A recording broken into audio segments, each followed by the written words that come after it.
શિયાળાની સિઝનમાં દરેકના ઘરમાં સુખડી બનતી જ રહેતી હોય છે, પણ આજે આપણે બનાવશું એકદમ soft, melt in mouth, healthy બાજરીના લોટની સુખડીની રેસીપી. ઘણીવાર સુખડી હાર્ડ થઈ જતી હોય છે અથવા પાવડર થઈ જતો હોય છે, પણ આજે આપણે એકદમ પરફેક્ટ બનાવશું. એના માટે એક કડાઈમાં 1 કપ ઘી લેશું. ઘી ગરમ થાય એમાં 2 કપ બાજરીનો લોટ એડ કરશું. સ્લો ફ્લેમ પર એને શેકશું. પહેલાં લોટ બધું જ ઘી એબ્ઝોર્બ કરી લેશે, પણ જેમ જેમ શેકતા જશું ઘી ઓટોમેટિક રિલીઝ થવા માંડશે. 10 થી 12 મિનિટ પછી લોટમાંથી સરસ સુગંધની સાથે ઘી પણ રિલીઝ થઈ જશે. તો આ પોઈન્ટ પર એડ કરશું ઝીણો સમારેલો ગોળ 1 વાટકી. ગેસની ફ્લેમને બંધ કરી દેવાની, નહીંતર સુખડી હાર્ડ થઈ જશે.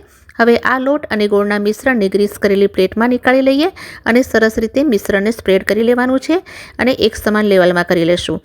તો જુઓ, મેં એને એકદમ સ્મૂથ સ્પ્રેડ કરી લીધું છે. મિશ્રણ હલકું ઠંડુ થઈ જાય પછી એના કટ લગાવી લેશું.